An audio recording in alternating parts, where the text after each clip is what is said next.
Bung Rismon. Ya, ya, jadi tanggal 29 April 2025 dan itu menjadikan tanggal untuk dakwaan kita, ya.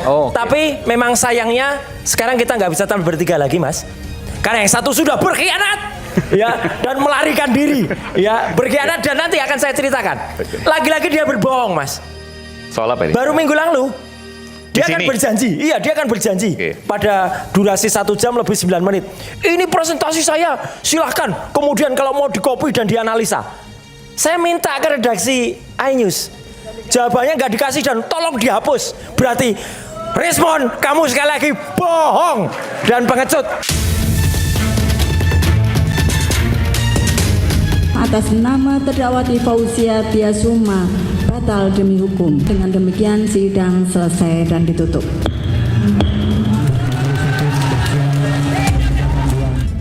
Bahwa keputusan dari Majelis Hakim pada hari ini untuk menerima eksepsi kami tidak menyurutkan langkah saya, tidak menyurutkan langkah kami untuk terus memperjuangkan kebenaran, terutama terkait dengan otentitas dari ijazah yang selama ini menjadi polemik.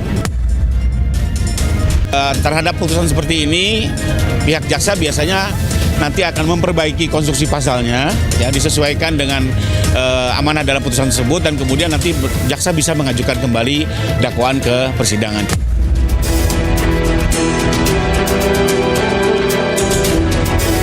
Perkara ini tidak layak dipersidangkan. Ini bukan perkara pidana. Mau dibuat apapun pasti akan membingungkan kalau dibuat pidana. Adanya suatu wawancara dengan Aiman Wicaksono yang itu hanya dilakukan dalam bentuk pemusatan atau fokus pada foto, ya, itu dikatakan perbuatan pidana mengubah. Menghormati apa yang menjadi keputusan dari Yang Mulia Hakim, namun demikian itu bukan final atau bukan akhir dari semuanya. Karena apa? Karena jaksa penuntut umum masih memiliki kesempatan untuk memperbaiki dakwaan dan akan segera mengembalikan kembali dakwaan ke Pengadilan Negeri Jakarta Timur.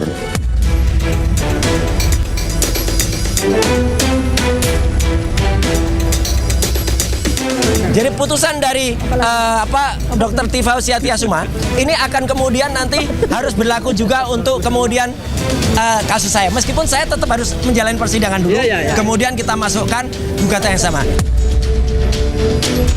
Kalau jaksa penuntut umum tidak lakukan dakwaan ulang terhadap putusan setelah ini, diduga ada permainan yang menyesatkan gitu. Saya harap JPU harus segera bikin dakwaan ulang.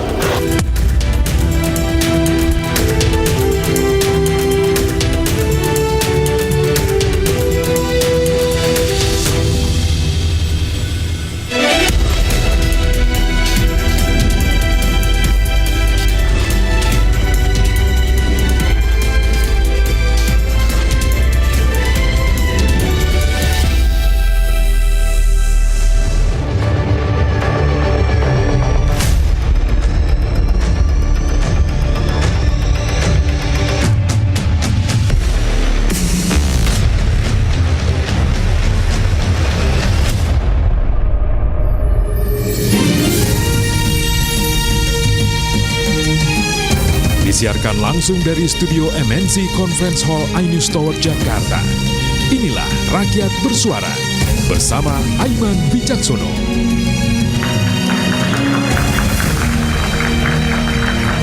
Di ruang sidang tidak semua pertarungan ditentukan banyaknya saksi atau tumpukan bukti.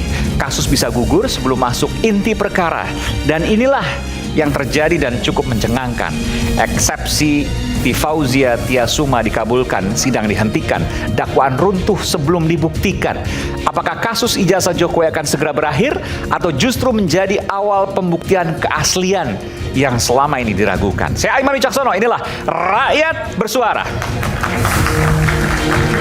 Saya Saya akan manggilkan narasumber istimewa saya pada malam hari ini di Rakyat Bersuara, epidemiolog perilaku yang kini mantan terdakwa fitnah ijazah Jokowi, Dr. Tifa Fauzia Tiasuma. Selamat malam Dr. Tifa, apa kabar? Sehat selalu, luar biasa.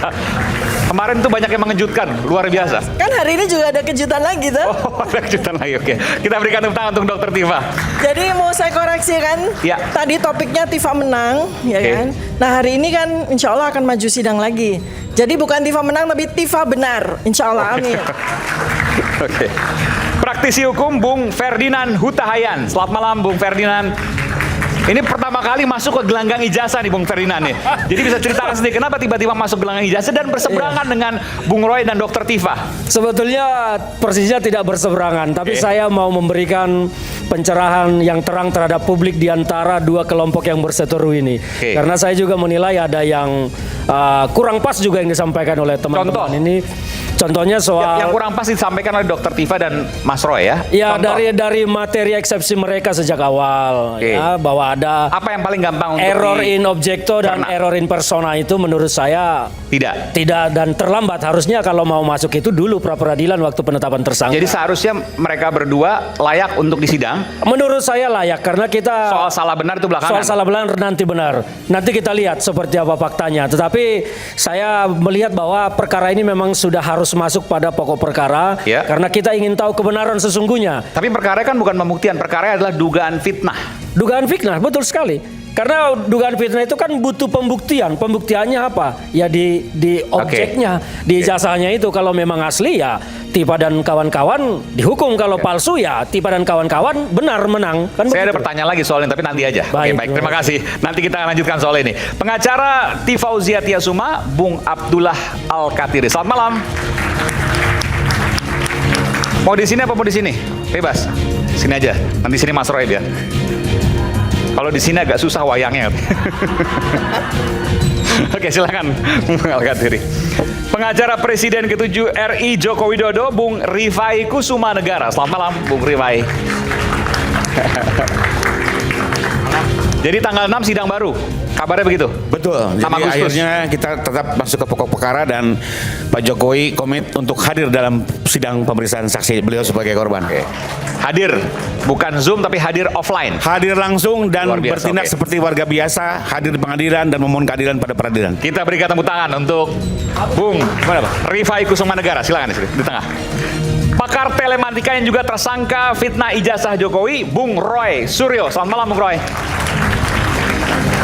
Ini yang bikin heboh, minta ganti rugi 206 juta rupiah. Iya, Mas Nanti Aiman. saya mau tanya soal itu Oke, nanti ada paparannya juga. Oke. Tapi saya ingin berterima kasih dulu kepada Mas Aiman dan juga Rakyat Bersuara. Disinilah 15 bulan yang lalu, saya, Dr. Tifa, dan satu lagi, itu kita tampil bertiga. Bung Rismon. Ya, jadi tanggal 29 April 2025 dan itu Oke. menjadikan tanggal untuk dakwaan kita, ya. Oh, oke. Tapi memang sayangnya sekarang kita nggak bisa tampil bertiga lagi, Mas. Karena yang satu sudah berkhianat, ya, dan melarikan diri, ya, berkhianat dan nanti akan saya ceritakan. Lagi-lagi dia berbohong, Mas. Soal apa ini? Baru minggu lalu dia Di akan sini? berjanji, dia akan berjanji Oke. pada durasi 1 jam lebih 9 menit. Ini presentasi saya, silahkan. Kemudian kalau mau dikopi dan dianalisa. Saya minta ke redaksi iNews. Jawabannya nggak dikasih dan tolong dihapus. Berarti respon kamu sekali lagi bohong dan pengecut. Itu. Oke. Terima kasih. Oke, kita berikan tepuk tangan untuk Mas Roy Suryo. Selanjutnya Ketua Indonesia Police Watch, Bung Sugeng Teguh Santoso. Selamat malam, Bung STS. Oke. Terima kasih.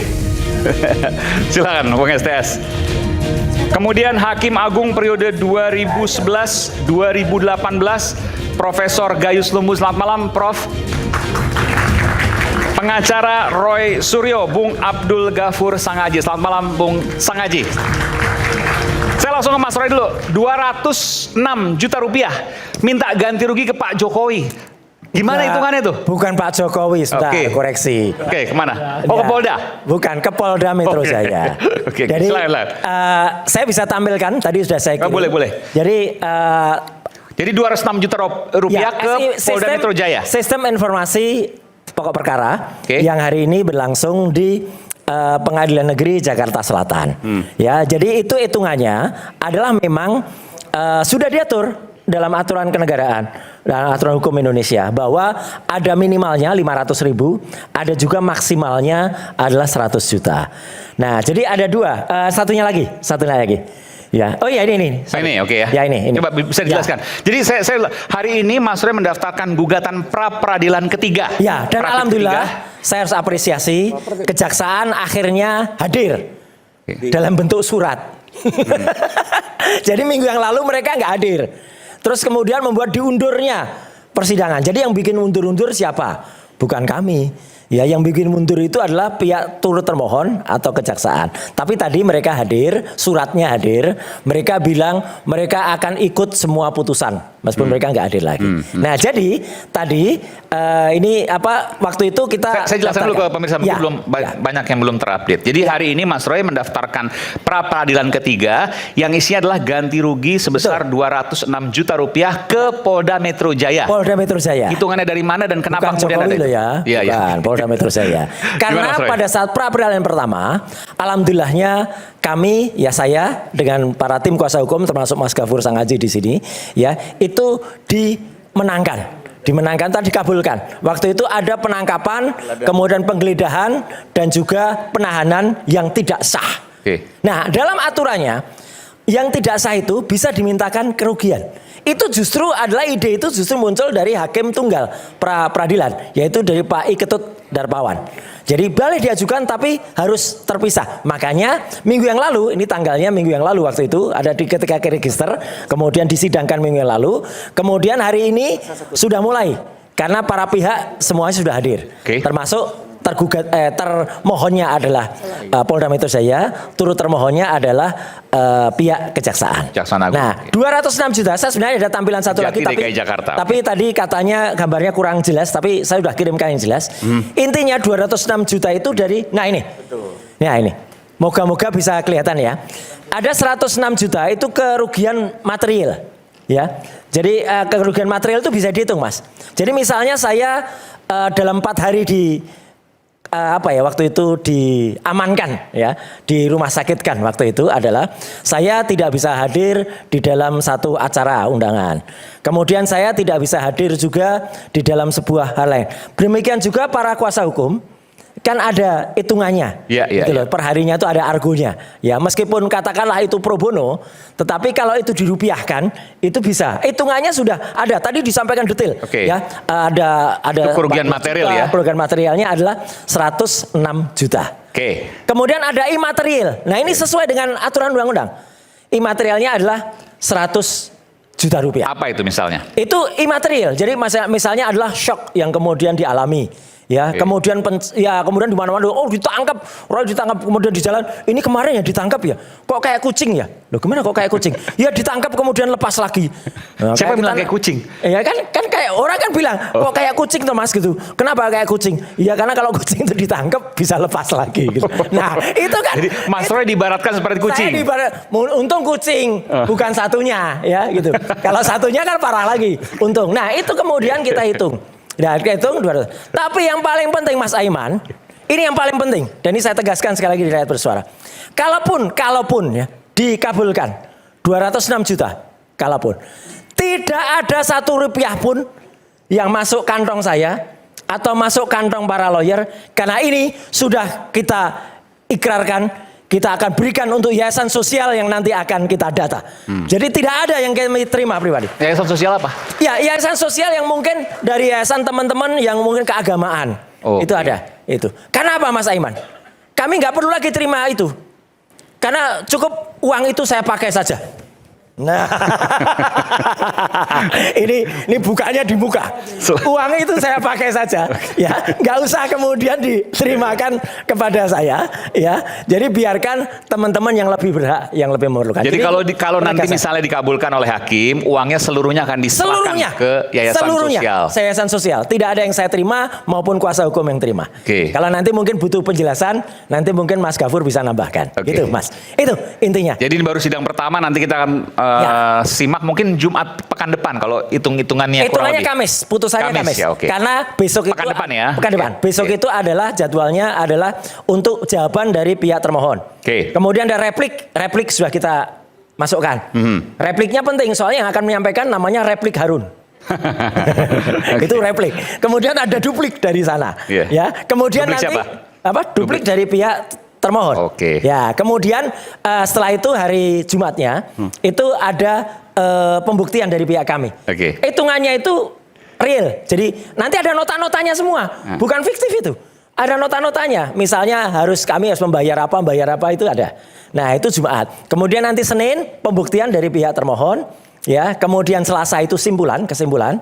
Rabu istirahat. Kamis kesimpulan. Putusan. Itu Oke. putusannya. Oke, nanti kita simak sama-sama dan Terima kita akan kasih. Saya siaran tutup ke- lagi kaosnya karena biasanya buka kaos itu terakhir, ini saya tutup dulu lagi. Ya. Oke, kita berikan tepuk tangan untuk Mas Roy Suryo.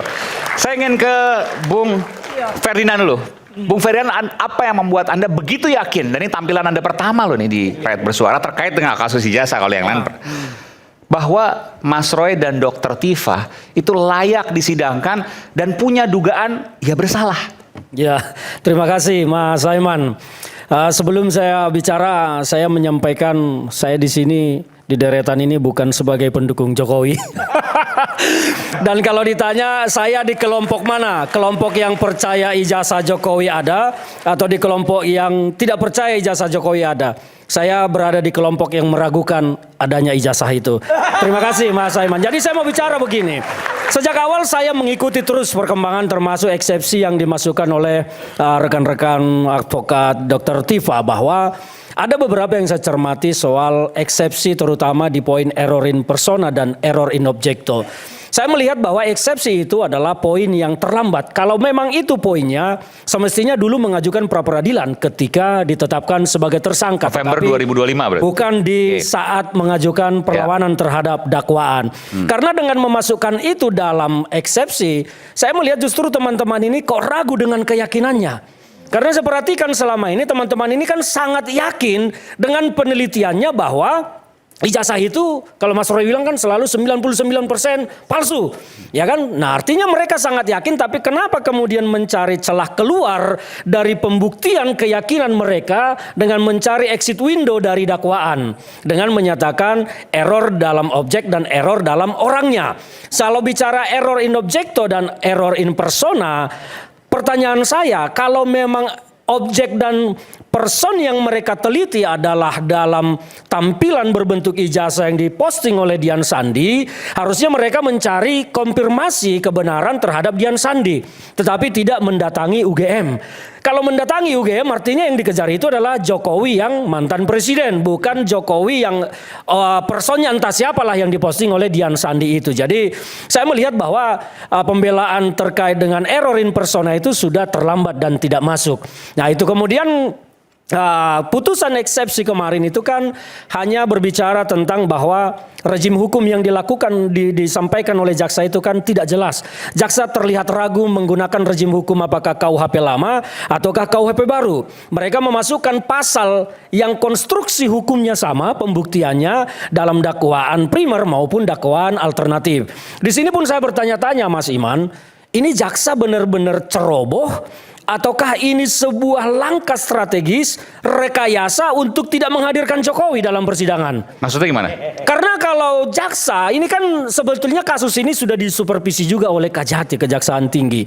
Kenapa jaksa bisa seceroboh itu menggabungkan rejim KUHP baru dan KUHP lama dengan pasal yang konstruksi hukumnya sama?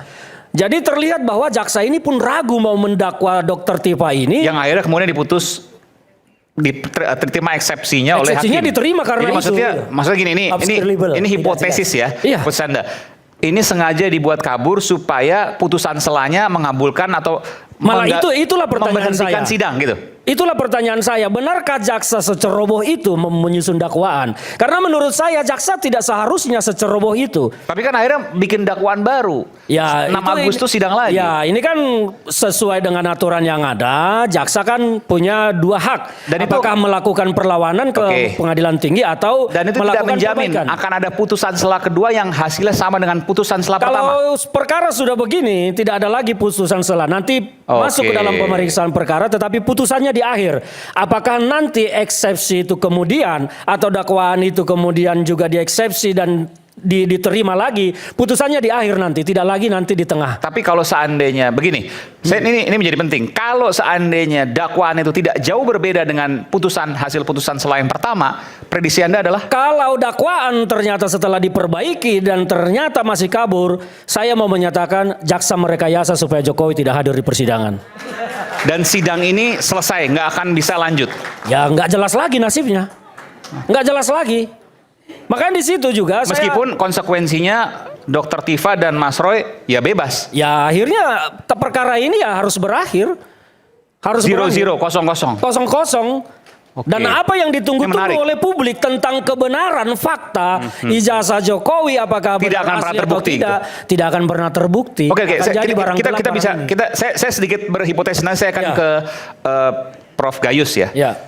Jadi misalnya dakwaan dakwaannya tidak jauh berbeda, diubah pasti tidak jauh berbeda dengan dakwaan sebelumnya, maka sidang akan terus nanti jalan terus. Ada saksi-saksi yang dipanggil termasuk Pak Jokowi dong, terus semuanya termasuk Pak Jokowi kan. Betul lah, Pak Jokowi bisa datang nanti, kemudian dari pihak Mas Roy, Dr. Tifa dan seterusnya pasti akan mencecar Pak Jokowi terkait dengan ijazah tersebut. Kan terbuka. Gimana kekhawatirannya? Contoh begini, nanti dakwaan masuk nih, sudah di informasi yang kita dapat bahwa jaksa telah mendaftarkan perkara baru, dalam hal ini dakwaan baru. Teman-teman kan tentu nanti akan melakukan perlawanan lagi. Tetapi tidak ada lagi putusan selah. Ini akan masuk ke dalam pokok pemeriksaan. Tetapi kalau ternyata perlawanan teman-teman nanti diterima, itu putusannya di belakang.